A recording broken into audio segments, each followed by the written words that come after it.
izin bertanya, ketika wajib pajak tidak hadir dalam memberikan keterangan, proses keberatan tetap diselesaikan. Apakah kehadiran atau ketidakhadiran wajib pajak akan mempengaruhi hasil keputusan dari keberatan dan bagaimana pengaruhnya?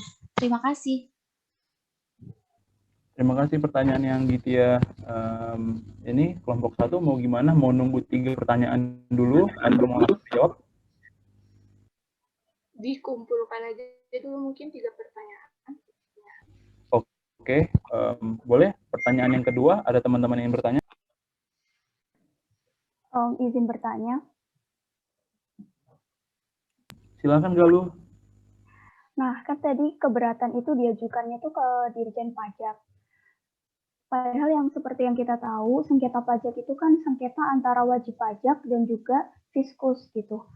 Di sini apakah bisa dikatakan adil ketika pihak yang bersengketa itu sekaligus jadi pihak yang memutuskan? Terima kasih. Ya, ini menarik nih pertanyaanmu. Kau yang menetapkan, kau yang adili gitu ya.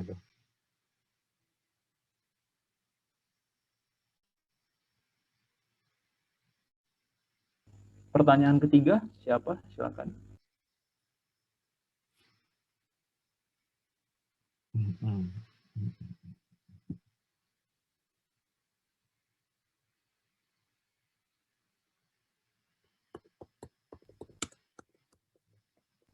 Sambil menunggu pertanyaan yang teman-teman dari kelompok 1 menjawab, boleh satu pertanyaan lagi?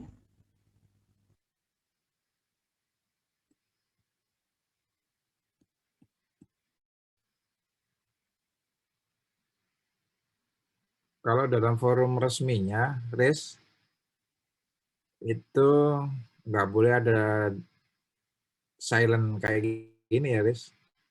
Jeda waktu, kasih kesempatan bicara untuk merundingkan jawabannya gitu.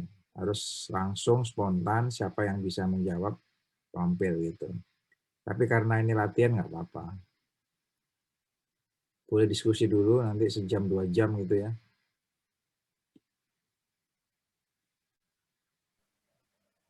Pak, ya baik, saya izin menjawab pertanyaan dari Galuh. Ya, monggo silakan.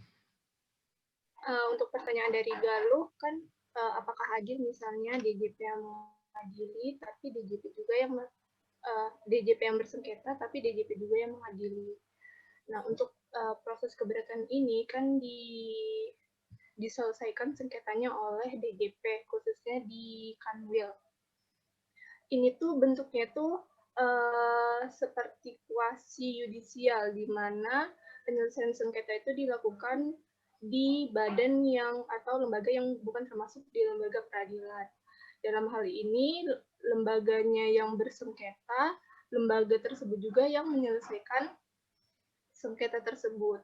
Sebenarnya berdasarkan teori independensi keadilan, itu salah satu dilihat dari struktur organisasi. Nah, kalau misalnya dia yang bersengketa, tapi dia juga yang menyelesaikan sengketa tersebut, itu terkesan kurang independen dalam hasil penyelesaian sengketa tersebut. Kalau secara kacamata wajib pajak, bisa saja terlihat ini tuh tidak adil. Dan bisa saja hasil dari keberatan itu lebih condong mendukung dari Direktorat Jenderal Pajak. Nah, di Direktorat Jenderal Pajak sendiri, penyelesaian keberatan itu dilakukan di dalam lembaga DJP. Tujuannya itu mungkin supaya penyelesaian sengketa pajak itu cukup berhenti di Direktorat Jenderal Pajak. Karena bagaimanapun juga tujuan dari pajak ini kan untuk penerimaan negara. Jadi gimana supaya sengketa itu bisa kita selesaikan dengan baik dengan wajib pajak supaya menghimpun penerimaan. Jadi kalau misalnya sengketanya diselesaikan di DJP kan masih bisa istilahnya kita masih bisa kong kali kong cari jalan tengah dengan wajib pajak. Beda kalau ceritanya udah masuk ke pengadilan pajak. Tapi menurut saya sendiri memang perlu ada suatu unit khusus mungkin di luar DJP yang menangani tentang keberatan. Ya tujuannya supaya keberatannya ini diselesaikan dengan lebih adil, kita bisa dapat trust dari wajib pajak juga, dan supaya memberikan kepastian hukum dan keadilan kepada wajib pajak, karena keberatan sendiri kan upaya hukum pertama yang dilakukan oleh wajib pajak kalau ada sengketa pajak. Seperti itu, Galuh. Jadi kalau untuk masalah adil tidak adilnya mungkin terlihat tidak adil karena memang kurang independen dari segi struktur organisasi penyelesaian sengketanya, seperti itu. Oke, terima kasih. Terima kasih jawabannya Mbak Tikotor. Untuk pertanyaan yang pertama tadi, apa sudah bisa dijawab? Baik, Saudara Haris, saya mewakili kelompok 1 izin menjawab pertanyaan dari Saudari Anggia tentang pertanyaan apakah kehadiran wajib pajak dalam SPUH itu akan berpengaruh hadir atau tidaknya akan berpengaruh terhadap hasil akhir dari keberatan sendiri. Nah, jadi seperti yang kita tahu kan ketika proses keberatan, nah di sini penelaah keberatan akan mencari dokumen ataupun bukti ataupun informasi untuk memutuskan sebenarnya itu yang benar pakai benar. Nah, meminta informasi ini kan bisa saja ke pegawai pajak lainnya atau meminta membuat suatu pemeriksaan atau meminta dokumen kepada wajib pajak sendiri, misalnya laporan keuangan, lalu meminta keterangan kepada wajib pajak, misalnya wawancara atau tanya jawab seperti itu. Nah, dampaknya apa? Kalau misalkan dengan sebenarnya ketika diadakan wawancara ataupun ada dokumen baru yang didapatkan oleh penelaah keberatan tadi, ini nanti hasilnya akan berpengaruh terhadap hasil putusan keberatan gitu. Nah, ketika wajib pajak ternyata tidak hadir entah dengan alasan sengaja atau tidaknya, nah ini tentunya akan berpengaruh terhadap putusan dari keberatan sendiri. Nah, misalnya ketika wajib pajak tidak hadir, maka otomatis kan penelaah keberatan ada kemungkinan dia akan kurang mendapatkan bukti ataupun dokumen ataupun informasi. Nah, akhirnya dia menggunakan interpretasi atau kebijakan atau menggunakan cara lain yang bukan cara yang utama, sehingga pada akhirnya bisa saja hasil dari putusan keberatan akan berbeda. Mungkin seperti itu. Baik, terima kasih. Terima kasih jawabannya, Mas Reza. Oke, ada pertanyaan lain dari teman-teman?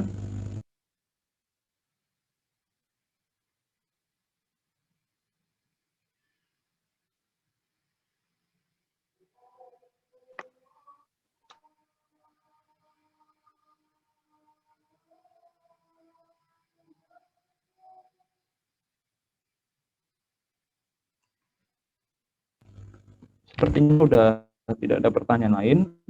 Bagaimana Pak? Apakah saya tutup saja, Pak? Kamu simpulkan. Oke, teman-teman, izinkan saya mengambil kesimpulan dari presentasi kelompok 1 tadi. Dari kelompok 1 tadi, mereka mempresentasikan berbagai macam hal tentang keberatan, dasar hukum, ketentuan umum, ruang lingkup, syarat-syaratnya, yang tadi sudah dipresentasikan. Nah, mereka mendefinisikan keberatan pajak adalah mekanisme yang disediakan DJP bagi wajib pajak yang nggak puas dan nggak sependapat terhadap hasil pemeriksaan pajak. Biasanya WP melalui keberatan ini melakukan protes terhadap penetapan jumlah rugi, jumlah total pajak, dan jumlah potongan yang diputuskan petugas pemeriksa. Mereka sudah memberikan 3 dasar hukum, diantaranya UU nomor 6 tahun 1983, tentang KUP yang sudah diubah menjadi UU nomor 16 tahun 2009. Lalu ada PMK nomor 202 tahun 2015 dan ada SE DJP nomor 11 tahun 2014. Teman-teman dari kelompok 1 juga udah menunjukin tadi gimana bentuk surat keberatan, yang kemudian nanti dari DJP akan diberikan surat permintaan untuk hadir, untuk memberikan keterangan. Dan ketika wajib pajak hadir, akan dibuat berita acara kehadiran. Nanti kalau nanti isinya adalah pertanyaan dari pemeriksa, penelaah keberatan tadi, dan jawaban dari WP-nya. Nanti tapi kalau WP-nya tidak hadir, ya nanti dibuat berita acara ketidakhadiran dan proses keberatan tetap akan dilaksanakan. Ruang lingkup keberatan, WP dapat mengajukan keberatan atas SKPKB, SKPLB, SKPKBT, SKPN, dan potongan pemungutan oleh pihak ketiga. Dan syarat-syaratnya ada terjadi perubahan antara 2007 dan sebelumnya dan 2008 dan setelahnya. Syaratnya, perbedaannya hanya terletak di satu. Ada di 2 titik. Yang pertama, pada peraturan yang baru di PMK 4, pasal 4 PMK 9 tahun 2013, wajib pajak sekarang kalau mau ngajuin keberatan harus lunasi pajak yang masih harus dibayar, paling sedikit sejumlah yang disetujui wajib pajak dalam pembahasan akhir hasil pemeriksaan. Dan jangka waktu 3 bulan di pengajuan keberatan itu dihitung udah nggak semenjak diterbitkan, tapi semenjak dikirimkan. Terus pada sesi pertanyaan jawab tadi ada 2 pertanyaan yang diajukan oleh teman-teman. Pertanyaan pertama tadi, apakah kehadiran WP akan mempengaruhi hasil keberatan? Nah, tadi jawaban dari Mas Reza, jawabannya mempengaruhi karena ya dengan WP hadir pastinya akan ada informasi-informasi tambahan yang dapat diberikan oleh WP kepada penelah keberatan tadi yang bisa mengubah keputusannya. Tapi ya kalau misalnya WP nggak datang ya penelah keberatan akan tetap ada pendiriannya atau bahkan bisa punya interpretasi yang berbeda. Terus pertanyaan yang kedua dari Mbak Galuh, apa bisa pihak yang bersengketa, dalam hal ini DJP dengan WP, tapi DJP juga yang memberikan keputusan. Nah, jawaban dari Mbak Ati Kotor di sini, beliau berpendapat bahwa mungkin hal ini terjadi supaya keberatan dapat diselesaikan langsung di DJP aja, dan DJP dan WP bisa saling bekerja sama untuk mencari jalan tengah, supaya juga ntar kelihatan bahwa DJP itu juga peduli sama WP-nya, bukan hanya sekedar ingin mengambil potensi-potensi yang ada di WP. Sekian presentasi dari kelompok 1. Terima kasih atas partisipasi teman-teman semua. Saya Haris selaku moderator, mewakili teman-teman yang presentasi. Terima kasih. Oke, terima kasih Haris. Jadi tadi saran dari pembicara, kalau bisa diselesaikan di DJP aja, itu betul. Bapak lebih senang begitu ya. Nggak perlu lagi ke luar DJP. Makanya itu tadi kamu jangan arogan, atau nanti kalau kamu menemukan teman timmu sebagai pemeriksa pajak itu nggak boleh arogan, merasa benar sendiri gitu loh. Di pajak itu ada pemeriksa pajak itu banyak yang dari PKN STAN, tidak hanya dari D3 pajak ya, tapi dari D3 akuntansi juga gitu. Kalau temanmu yang dari D3 akuntansi, kuat di akuntansinya. Itu dia. Karena memang kurikulumnya belajar tentang akuntansi, khususnya akuntansi pemerintah. Tapi kelemahannya adalah mereka lemah di administrasi perpajakannya. Aturan-aturan hukum pajaknya mereka lemah. Gitu. Di mana kelemahan mereka, teman-temanmu yang dari D3 akuntansi itu, menjadi kekuatanmu. Gitu. Apa kekuatanmu? Kekuatanmu kamu kuat di hukum pajaknya. Kamu 6 semester kan banyak belajar tentang hukum materialnya. Apakah PPh-nya, PPN-nya, PPNBM-nya, hukum acaranya juga demikian, KUP-nya, PPSP-nya, soft skill-nya, di manajemennya termasuk soft skill ya. Makanya Bapak ingatkan, ilmu yang kamu pelajari itu kamu praktekkan gitu. Nah, tapi kamu nggak terlalu ini juga, nggak tahu laporan keuangan juga kan, karena mata kuliah akuntansi berapa kali? Kalau nggak salah minimal 2 kali diberikan ya di D3 administrasi pajak.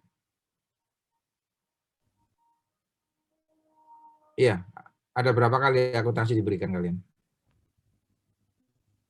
Tiap semester ada, Pak. Tiap semester ada, Pak.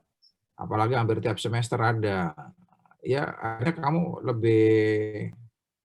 lebih menguasai lah gitu ya. Administrasi pajaknya otomatis oke. Kamu bisa membaca hitung-hitungannya, laporan keuangannya, tahu juga, ngerti juga, lebih jago lah. Karena belajar pajak itu nggak bisa dengan diklat 1 minggu, 2 minggu, adik-adik. Nggak cukup itu. Nah, makanya teman-teman Bapak yang Bapak bilang tadi dari konsultan pajak, Bapak sering ketemu, mereka minta bantuan Bapak, ya, Bapak ngasih nasihat, harusnya begini, strateginya gini. Nah, pesannya mereka terhadap pemeriksa pajak tadi arogan. Ingat, arogannya di kantormu. Begitu mereka nggak sependapat, kamu diajak berantem di luar kantor pajak. Nggak ada apa-apanya, pasti. Kenapa? Karena prosesnya nanti begini. Mengajukan banding ya, contohnya. Banding kan ke pengadilan pajak, berarti diselesaikan di luar DJP. Kamu udah nggak bisa mengendalikan lagi. Betul kata temanmu tadi. Maka di situ orang lain yang akan mengadilinya. Siapa? Yaitu hakim. Ingat, hakim itu merupakan wakil Tuhan di dunia. Nah, kan gitu kan teori hukumnya itu begitu. Nanti apa yang diputuskan oleh hakim di pengadilan pajak merupakan keputusan yang sifatnya final. Final. Kalau final itu di Liga Champion apa hasilnya?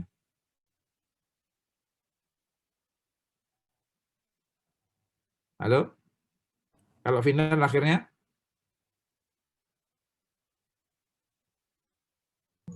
Juara. Ada juaranya gitu. Mau suka tidak suka, mau tidak mau ya itu juaranya Pak, tapi enggak ada Pak karena kalah adu penalti ya. Tetap aja pemenangnya harus ada. Suka tidak suka keputusan hakim di pengadilan pajak harus diterima. Karena apa? Itu keputusan hakim sebagai wakil Tuhan di dunia. Final dan langsung dapat dieksekusi. Dieksekusi itu dapat dilaksanakan gitu. Ingat loh kalau itu putusannya kabul kan ya. Kabul berarti banding si pembanding si WP itu menang, uang yang harus dibayar tadi dikembalikan. Berarti uang yang sudah masuk kalau di akuntansi accrual kan memang yang itu harus masuk dulu gitu ya. Itu harus dikembalikan plus bunganya. Nah, bunganya masih ingat nggak? Waktu kamu belajar di KUP berapa itu per bulannya? 2%, Pak. 2%. Selama berapa lama? Maksimal. 24 bulan. Nah, dengan bunga paling lama 24 bulan. Iya. Tapi di sengketa pajak itu ada batas waktunya juga, ada harus sudah putus setahun maksimal ya. Kenapa? Untuk menjamin kepastian hukum. Orang bersengketa boleh aja, tapi harus ada batasnya dong Pak. Masa bersengketa terus nggak ada ujungnya, ya kan? Ujungnya ya diputus oleh pengadilan pajak tadi. Gitu. Mau tidak mau, suka tidak suka, dikembalikan uangnya plus bunganya. Dengan bunga 2%, dengan kondisi resesi kayak begini, itu udah lebih besar daripada bunga deposito. Gitu. Lebih menarik daripada bunga desa. Betul nggak? Kalau Michael, serius banget kamu memperhatikannya. Michael. Nggak berkedip loh si Michael. Jangan-jangan fotonya doang. Enggak, Pak. Ya, lebih menarik daripada bunga deposito 2% itu. Bunga deposito itu nggak sampai 2%. Berapa bunga deposito, Michael?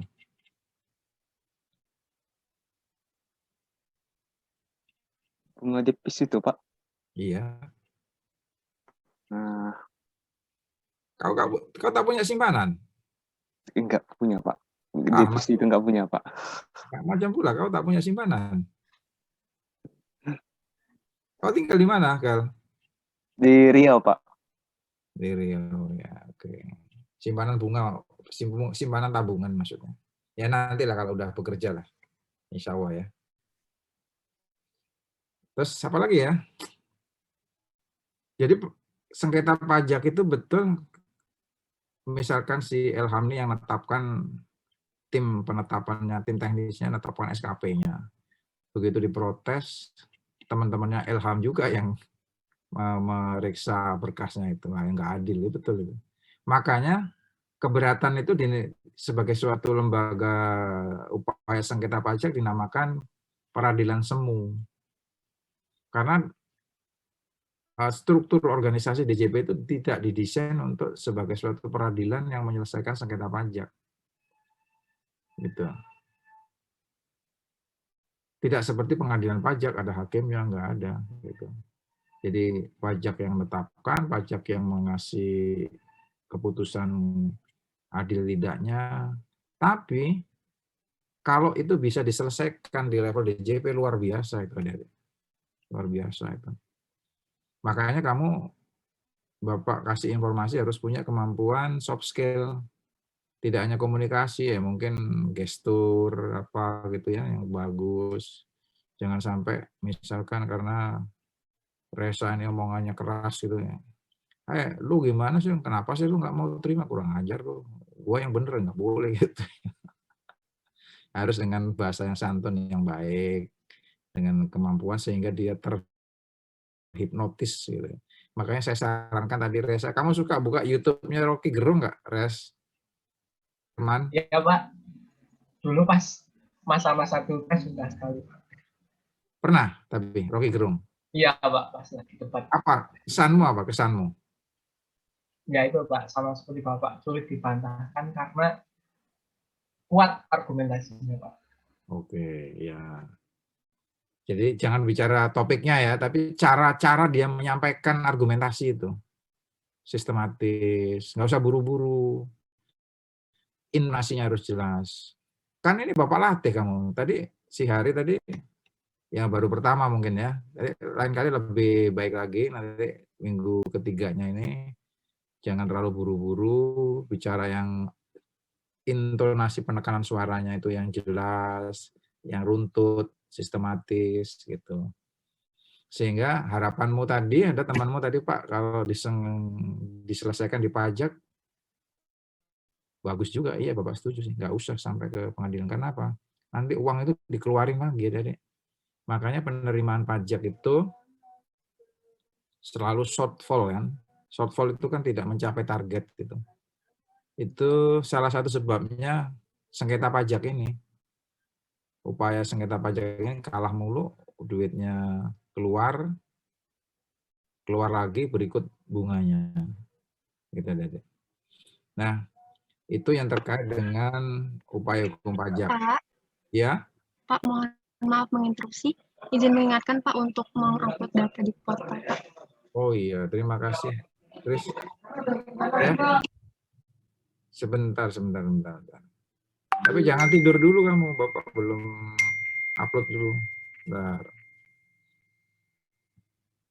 Terima kasih dihasilkan. Bentar. Absensi sudah.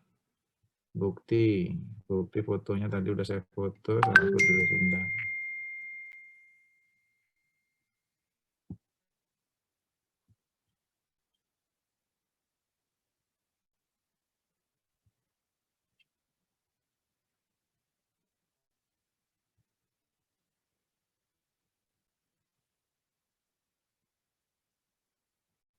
Oke, terima kasih. Oke, kembali ke topik. Tadi sampai di mana ya, Sa? Bapak cerita.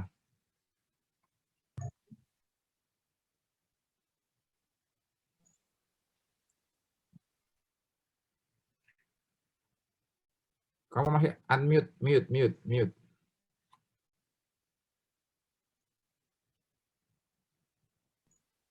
Saya Pak, di Indonesia. Oh, bisa rajin Pak. Oke, tadi Bapak terakhir sampai mana sebelum diingetin Christine tadi? Sampai ada Rocky Gerung Pak. Rocky Cara Gerung. menyampaikan argumentasinya. Ya, oke, ya. Mika pernah buka YouTube-nya Rocky Gerung nggak, Mike? Ya, nanti kamu coba sekali lah. Sekali lagi bukan materinya loh ya. Bapak nggak bicara politik, tapi cara dia menyampaikan aja, cara dia menyampaikan gitu. Nah, kalau proses itu sampai banding, kan dibuatkan surat banding ya ke ke pengadilan pajak,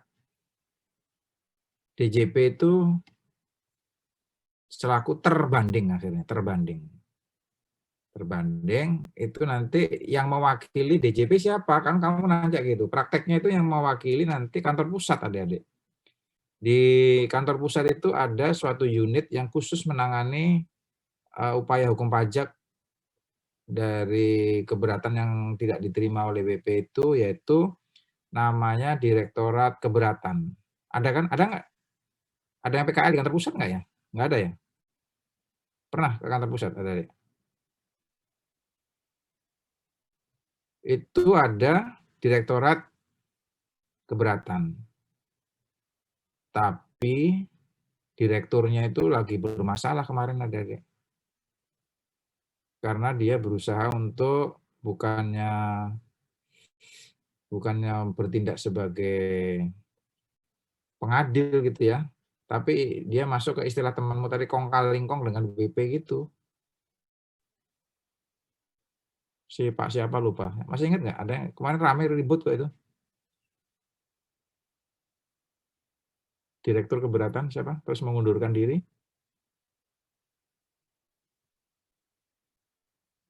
Nggak ada yang ikuti ya berita itu ya?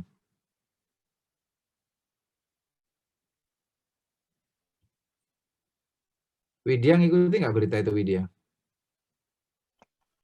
Enggak, Pak. Eh?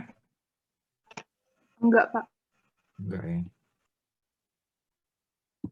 Adik-adik kalau ada jaringan internet sekali-sekali buka informasi berita-berita terkini gitu ya. Kelvin, kemarin juara GP Doha siapa, Vin? Gimana, Pak? Juara GP Doha siapa kemarin? Kurang tahu, Pak. Waduh. Nggak baca juga ya. Siapa, Wan? Valentino Rossi bukan, Wan? Saya nggak ngikutin MotoGP, Pak. Yang kamu ikuti apa? Balap liar? Sepak bola paling, Pak. Kamu ngikuti nggak, Am? Enggak, Pak. Aduh. Ya, rata-rata masa Bapak ini kurang, ini kebanyakan belajar ya. Berita-berita di luar itu. Kamu ngikuti nggak, Reza? Saya ngikutinnya F1, Pak. F1 ya. Juara F1 siapa? Anan dan Nikola? Bukan.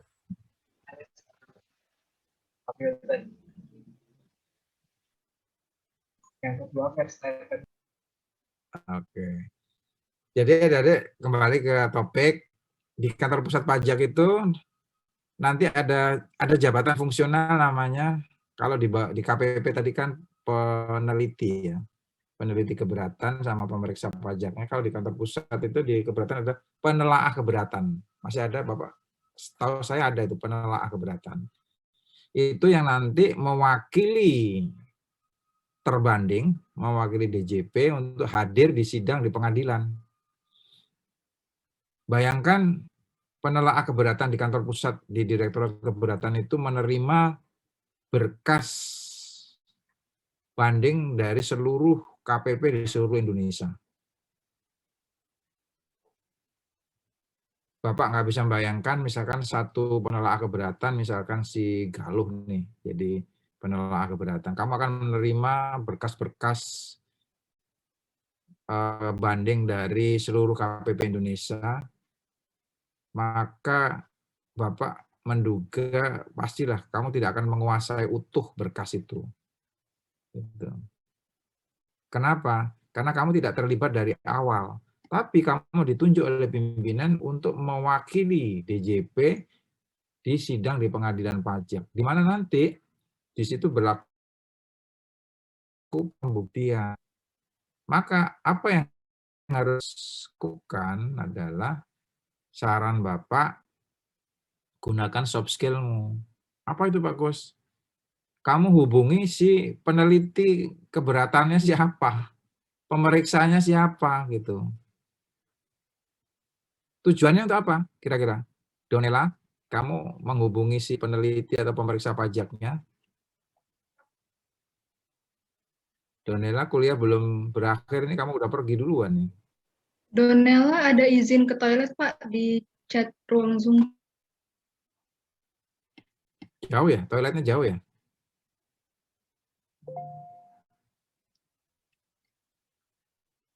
Ya udah, Febita deh. Kira-kira kenapa kamu harus menghubungi peneliti keberatan itu atau pemeriksa pajaknya udah? Feb, pakai logika. Untuk data-datanya mungkin, Pak. Betul. Jadi kamu harus manggil, ngubungi si pemeriksa pajaknya itu tujuannya untuk apa? Untuk memastikan apa itu duduk perkaranya gitu loh. Pokok sengketanya itu apa gitu loh.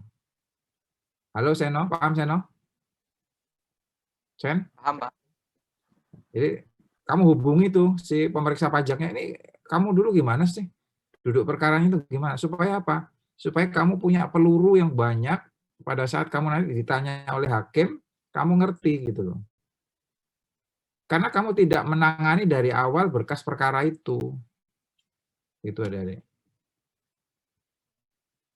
Bila perlu lagi nih, tambahin, kamu minta hakim, sebentar Bapak tutup dulu di portalnya ya, takut kebablasan. Untuk apa? Untuk minta izin kepada hakim menghadirkan si pemeriksa pajaknya, peneliti keberatannya itu untuk hadir di sidang. Supaya apa? Supaya dapat menjelaskan sendiri dalil-dalilnya yang Bapak bilang tadi di kantor itu si pemeriksa pajak mendalilkan sesuatu, diprotes oleh WP diminta untuk menunjukkan di mana ketidakbenarannya. Tapi di pengadilan tidak seperti itu. Nanti si pemeriksa pajak itu begitu hadir di pengadilan akan diminta oleh hakim untuk membuktikan kebenaran dalil-dalilnya. Gitu. Jadi kamu tidak boleh kehilangan akalnya. Tujuanmu nanti di sidang pengadilan itu adalah meyakinkan kepada yang mulia, manggilnya hakim itu di sidang itu yang mulia, yang mulia, supaya yang mulia itu yakin atas dalil-dalil yang kamu buktikan gitu. Sehingga nanti keputusannya lebih condong menyetujui argumentasimu gitu. Sehingga keberatannya ditolak gitu. Tapi itu proses yang panjang, upaya yang berbiaya. Diskusikan lagi di RPS berikutnya lah. Ya, ini waktunya sudah selesai, Adik. Ada pertanyaan? 1 menit ini? Atau kita cukupkan? Cukup ya? Nanti kalau ada pertanyaan, tanyakan di pertemuan berikutnya aja ya. Oke. Kalau gitu Bapak mohon izin pamit. Selamat beristirahat. Ada assignment di Google Classroom. Terus jangan lupa di Jumat ikuti webinar. Itu sekarang kamu akan praktek langsung. Itu Tuhan wakil Tuhan di dunia itu akan bicara. Mereka kan, Bapak yakin akan lebih banyak bicara hukumnya. Kalau kamu nanya, coba kamu uji di itunya, di akuntansinya boleh juga itu, Pak. Tapi Pak di laporan keuangannya itu gini gitu. Biar mereka pusing juga nggak apa-apa. Karena nggak cukup hanya dari hukumnya aja, nggak cukup. Hakim harus bisa baca laporan keuangan juga. Gitu. Oke, cukup ya. Bapak izin pamit ya. Baik, Pak. Oke, selamat sore. Assalamualaikum warahmatullahi wabarakatuh. Waalaikumsalam. Waalaikumsalam warahmatullahi wabarakatuh. Terima kasih. Terima kasih, Pak. Sama-sama. Terima kasih, Pak.